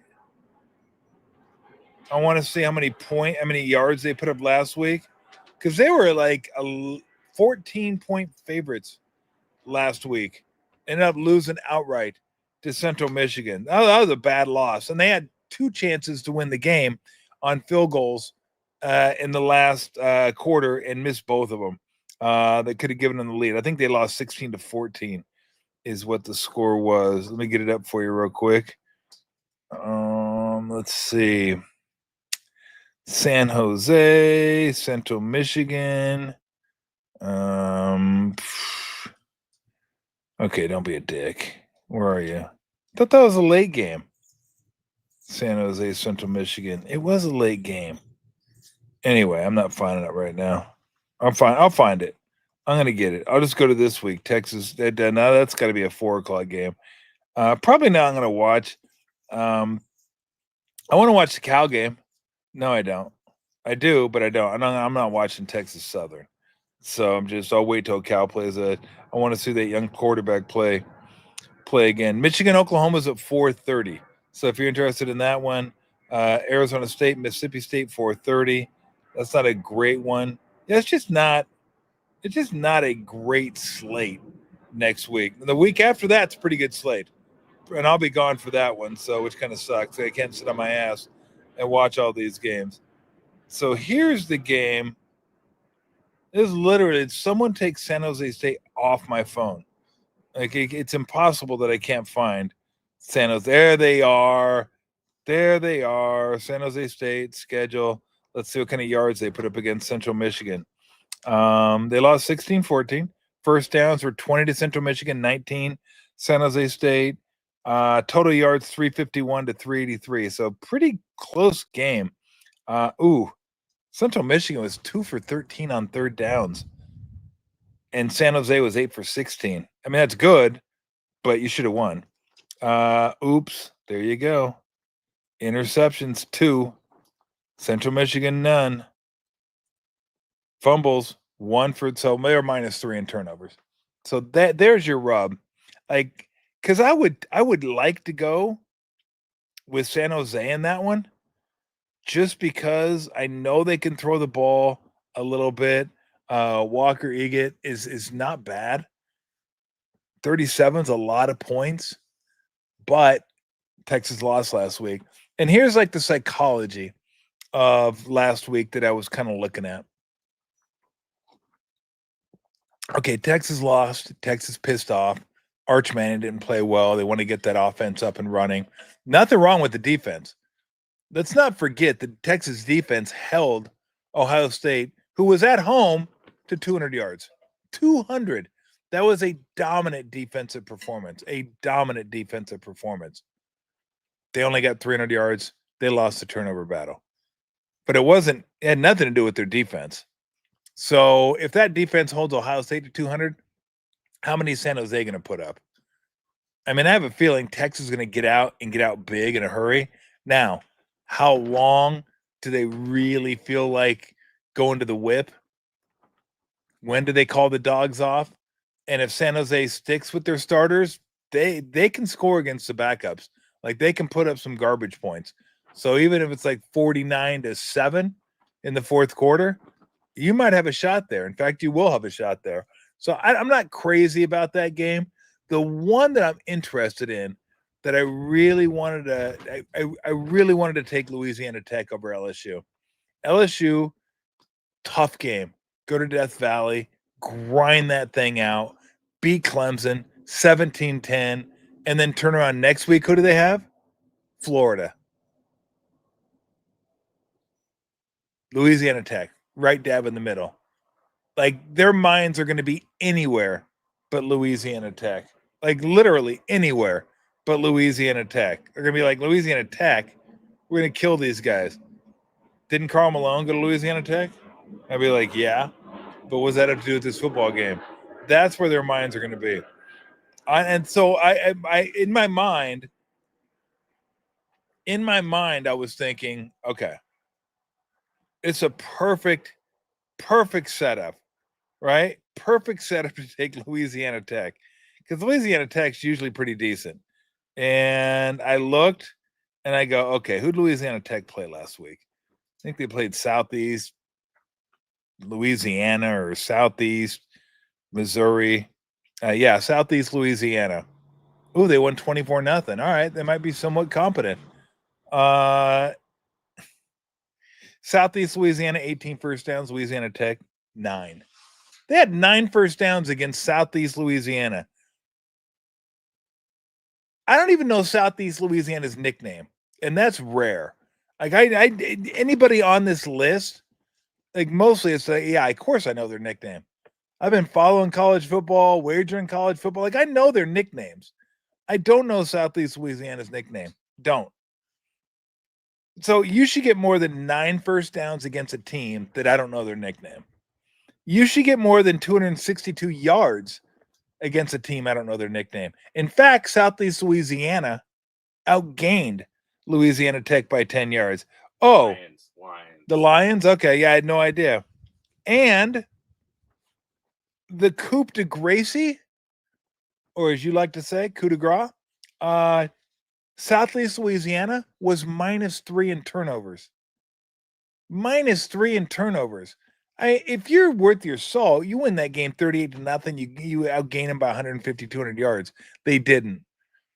So this one would be one where I would just be going completely on the schedule. Completely on LSU overlooking Louisiana Tech. The problem here is I fear that Louisiana Tech might be overlooked and might not be good enough to matter. Like LSU might just stomp them regardless. They might sleepwalk to a 49-0 victory. Because when you get outgained by Southeast Louisiana and you get out first down by Southeast Louisiana, and now you have to go to LSU and play, I mean, good night. That can get ultra ugly. You grubbing up? Thank you. The big show today. We had Lou, we had Mom. We're all good.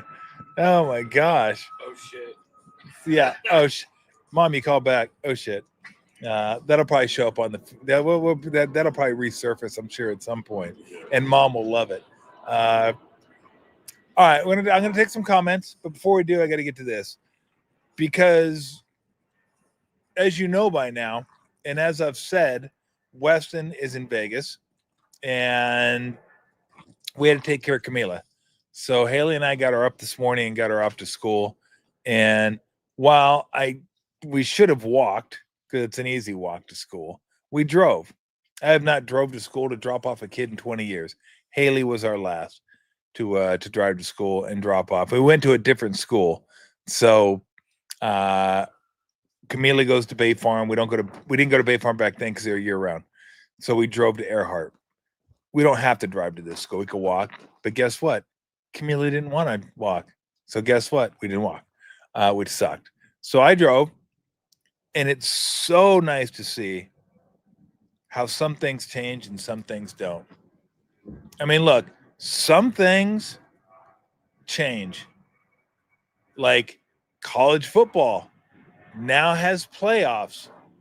College football now has NIL. Craft beer has all kinds of different options. There are more than 2 genders. There's a bunch of stuff that has changed since 2005. Now there's some things that haven't changed. Football, NFL football, pretty similar. A few tweaks here and there, but pretty similar to the way it used to be. Under things that change, I could have included baseball too. Pitch clock, bigger bases, all that. So things are changing. Some things haven't changed. One of the things that hasn't changed is parents are still fucking morons when they drop their kids off. How hard is it to understand this basic rule? There is a section at school that's clearly marked that is for drop off and for pickup. And when you drop off your kid, you don't have your kid wait in the car and finish up their game of Pokemon Go or whatever the hell they're playing and sit there in the loading zone or the drop-off zone waiting for your kid to get done. You don't wait until 2 minutes before the bell to drop your kid off. You don't have a conversation with your kid in that zone. Here's what you do, and it's really simple. You drive into the zone, you drop your kid off. If your kid doesn't want to get out, you go, get the fuck out. They get out, you shut the door, you leave. Within 15 seconds, you're done. Then guess what? We keep moving. You're out, I'm in, I'm out, she's in, she's out, she's in, she's out. It works beautifully.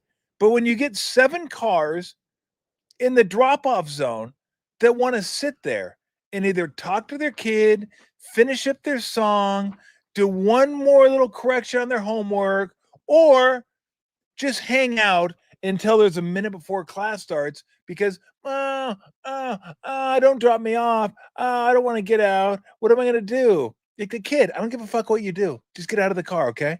You're killing me here. Get out so I can move on. It was the same way 20 years ago.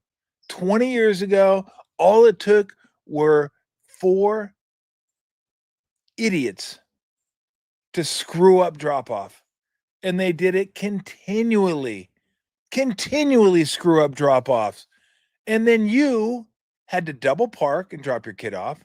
You had to wait behind them, which caused a traffic jam behind you. And it just pisses everybody off. So maybe I will take a second job. Maybe I will be. I'm going to go. Remember Adrian Dantley? I think Adrian Dantley might be a Hall of Famer. I know he's made a bunch of All-Star games, played for the Lakers, played for the Jazz, tremendous power forward back in the day. He's a crossing guard. I don't want to be a crossing guard. I want to be the guy at school that deals with the loading zone, pick up and drop off. The only one thing I will ask, 2 things I will ask. A bullhorn and the ability to curse. That's all I want. A bullhorn and the ability to curse. Because I literally get the fuck out of here. Now. And I'll put on my mean face. It's going to be like this. Yo, get the fuck out. Now. Go. Get out of here. I will pop your tire, crack your windshield, and maybe even your skull. Move. That's probably not going to go over well, especially for the kindergartners. But I don't know if you understand how frustrated this makes me. Like I get super upset with this because it's just a lack of etiquette. It's just caring about yourself and not others. And I hate that. I hate when someone makes I hate when someone on the road makes a mistake and makes you pay the price. Like, I'm going to take a U-turn here, even though I'm not supposed to. Or I'm going to do this in front of you. You're just going to have to put up with it. Like, no, this is you. This your fault. You suffer the consequences. Don't make me suffer the consequences. So I don't know whether you're late for school, whether your kid didn't put on their shoes, whether they got their underwear on the wrong way. I don't know. All I know is get out of line, fix it on the street, and then get back in line. It's not that hard. It really isn't that hard. Just pay attention. Just care about other people as much as you care about yourself. Okay? This is about community. This is about everybody working together. This is about everybody doing what needs to be done to make something run smoothly. Just do it. Just do it. Okay? Just do it, please. God. I like PTSD. I'm going through this again. I didn't go through it in 20 years, and now 20 years later, I still have the same feelings. Like, I don't want to say I want to take a bat to someone's kneecaps, but I kind of do. I kind of want to teach them a lesson, or at least beat the crap out of a car.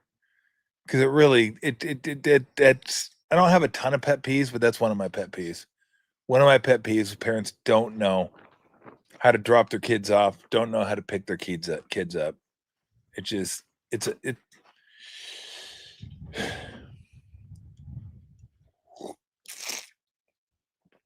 upsetting. Is what it is. It's upsetting. All right, let's take a few comments. Throw them up there, and we will get to them before we get out of here on a Friday. And we got to play tonight. We got the Chargers. How about that? I like the fact we got to play tonight. You don't have to play it, but I'm going to play it now. Am I taking Tampa or Atlanta? Probably nobody, because I would like to take Atlanta. They're one of those teams over the last few years. I'm like, oh, Atlanta this year. Oh, Atlanta this year. And then Atlanta shits the bed. But they got Penix. I like Penix quite a bit. But, man, it's hard to go against – never thought I'd say this. Hard to go against Baker Mayfield. Baker Mayfield's he's completely turned me around on him. I like Baker Mayfield now. He's a tough SOB, good leader. Guys like playing for him. So, probably not going to do anything with that game. I'll probably skip that game altogether. I'm curious to see how Ibuka does with Godwin being out. I like Evans. I'm a big Bucky Irving guy. I love Bucky ball.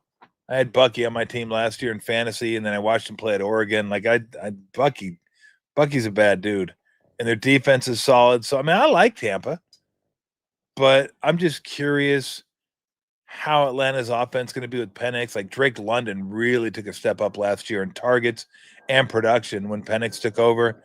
Bijan Robinson's a stud. Here's the question: can Atlanta rush the passer? They drafted 1,000 defensive ends this year.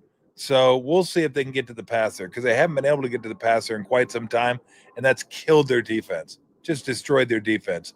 So if they can get to the passer, interesting. But this is a game I want to watch, but I want to learn from this game. I don't really have an interest in betting this game.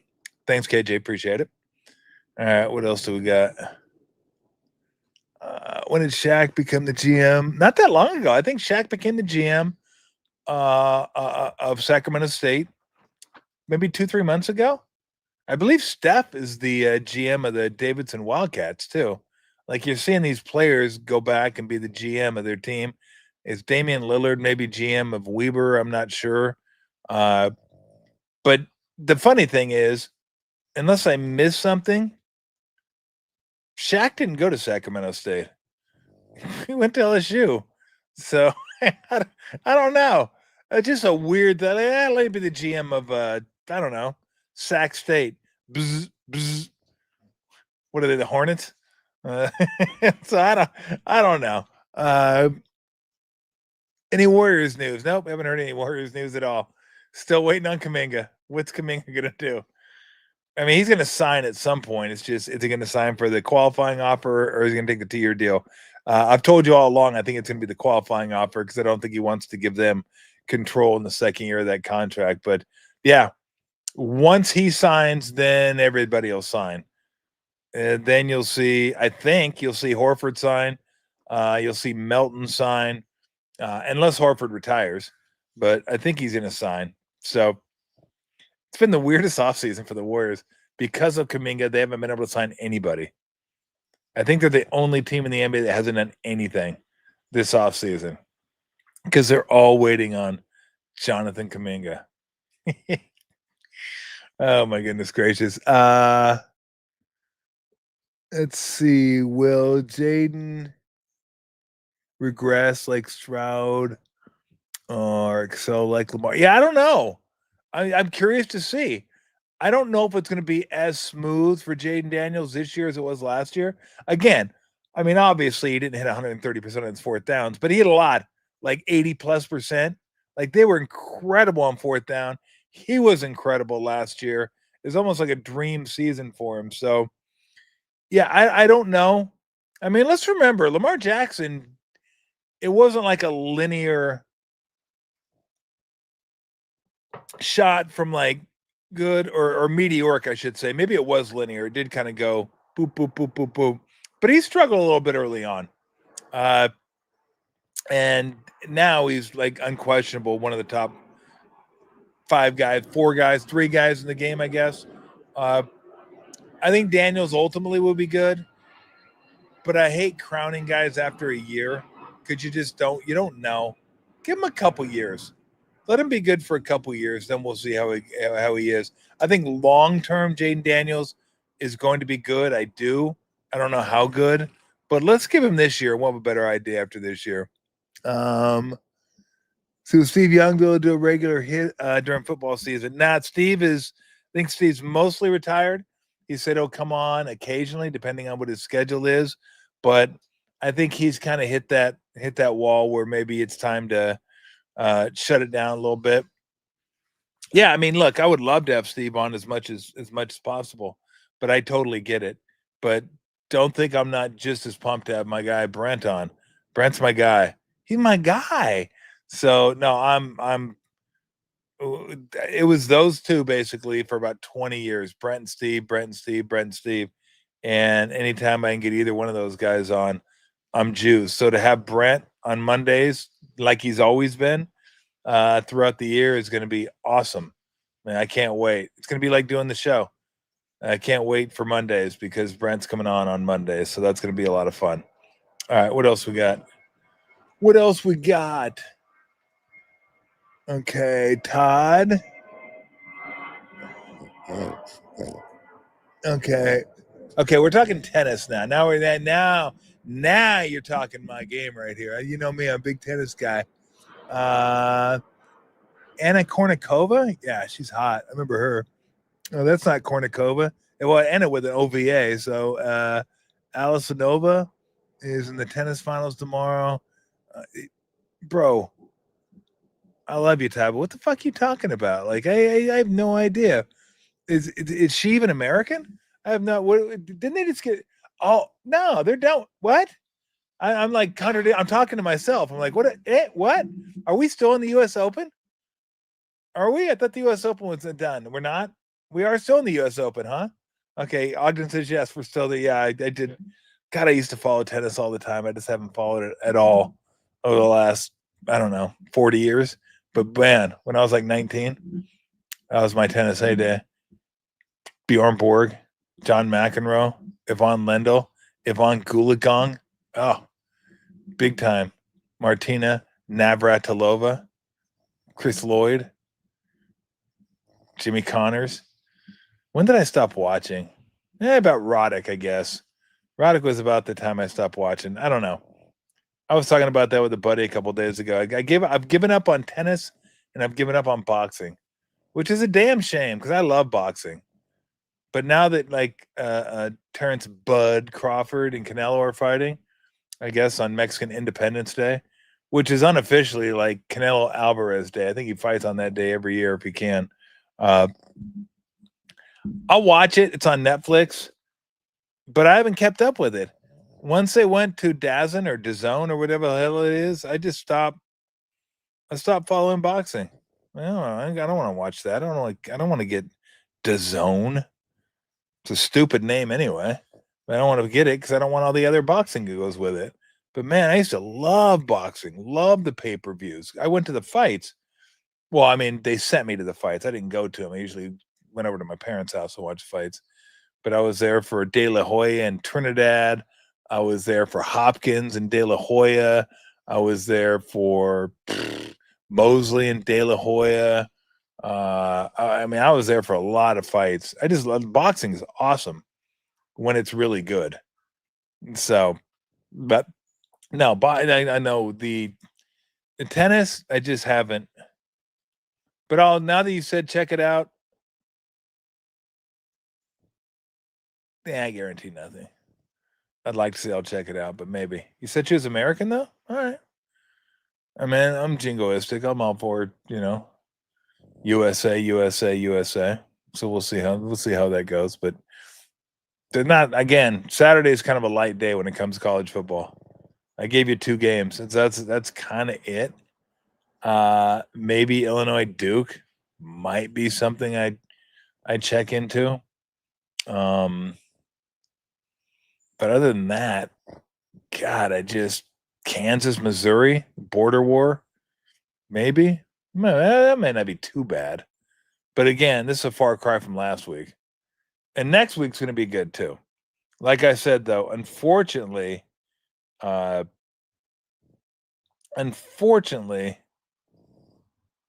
have, let me see. I have a trip planned next week. Don't get me wrong, it's going to be fun. But, I'm that guy. Like if it's a lot of good games on the weekend, I just want to sit my ass on the couch and not move. Like and have some beer and that's it. Just leave me alone. Let me do my games. Next week, Kansas State, Arizona. I mean, not a big one for you, but for me, Clemson, Georgia Tech will be a good one. Who knows if Wisconsin, Alabama will be a big one, but you get Notre Dame, Texas A&M. That's a nice one. Florida, LSU, which I'll be at. That's a nice one. There's like 2 or 3 nice ones that are next week. So anyway, God, why is everybody? Leave me alone. Leave me alone. I know. What do you want? You've already been fed. You can't come asking for more food. All right, a couple more comments and we'll get out of here. And I appreciate everybody joining the show. I really do appreciate the support. And thank you to everybody that came out when we were over at Fieldwork. It was nice to meet a number of you. And we're going to try to do a few more outings, remotes, get you guys out there, get some beers, and put names to faces. What's that? Will I wear pants again? Yep, funeral wedding. Funerals and weddings is what I'm trying to reserve pants for. So other than that, I'm going shorts. Just who I am, what I have the most of, what I'm most comfortable in. I just don't see any reason to wear pants. I don't have anything against pants. I just didn't grow up in pants. The profession I played didn't require me to wear pants. So no, I'm all about the shorts life. That's me. So, all right. Should we get on out of here? All right. Let's thank our guests, Dennis Ranahan, who'll be with us every single Friday throughout the football season. Thank you to Max. Thank you to Daniel for coming on over, hooking things up today and enjoying. Well, I don't know that they enjoyed. I know they enjoyed. My mom said shit. They enjoyed that part. That was a given. Mom might have stole the show. Mom was like the person that gets an Academy Award while being in the movie for like 2 minutes. And they give her like a best supporting actress. And they go, I know it's 2 minutes, but man, that 2 minutes was impactful. It was incredible. It was an incredible 2 minutes. Did you see? Congratulations, Mom. You get best supporting caller on the show, and you're only on it for a couple minutes. Well, let's thank my mom. Love you, Mom. And thank you for joining the show. All right, Monday we'll be back on. Next week, we're not sure exactly what we're doing. We may do Monday, Tuesday, not sure, but I will be in New Orleans Wednesday through Monday. So I might do a little bit of what I did in Germany. Give you a little view of New Orleans, French Quarter, Superdome, maybe Tiger Stadium. We'll show you Tiger Stadium from the outside at night and show you Tiger Stadium inside at night. So we'll do a little bit of that. And then maybe Sunday, I'll have the other 3 idiots get on a stream. And that could be, oh God, I mean, I don't think you can get sued on YouTube, but all four of us idiots after drinking, I don't know if that's going to be super smart, but we might try it. I'll just have a remote in my hand. I'll just detonate the camera if something happens. Boom! We'll just blow up the camera, blow up the feed, and we'll be good. Oh, I should say that this Sunday, Bergie will be over here. So we're going to do a show from the backyard after the Niner game. So between the 4:00 window and the start of Sunday night football game, we'll come back out in the backyard for like an hour, 45 minutes, an hour, and break down the Niner game. So make sure you join us for that. I mean, look, you can watch other shows. Why would you? You got an actual coach here. I'm going to have a coach with me. A guy that played D1 football and coached for 25 years and won 4 championships in California. So well, when you want to listen to him. Oh, yeah. And like a McDonald's All-American quarterback or All-American quarterback. I don't know why I got to keep giving you his credentials. I see everybody else on other shows. I'm like, well, these are just idiots. I actually got to know what he's talking about. So Bergie will be with us on Sunday. And then Monday, Brent Jones. Everybody have a great weekend. Enjoy your Friday. Enjoy the games tonight. Enjoy whatever you're doing this weekend. And thank you very much. I appreciate it. Bay Area Sports Collective, if you want to go to that'd be super sweet. Like, subscribe, that'd be super sweet. I don't want to put any pressure on you or anything. You got to hit that button. So, I don't want to make you go out of your comfort zone or go out of your way in any way. Have a great weekend, everybody. See you.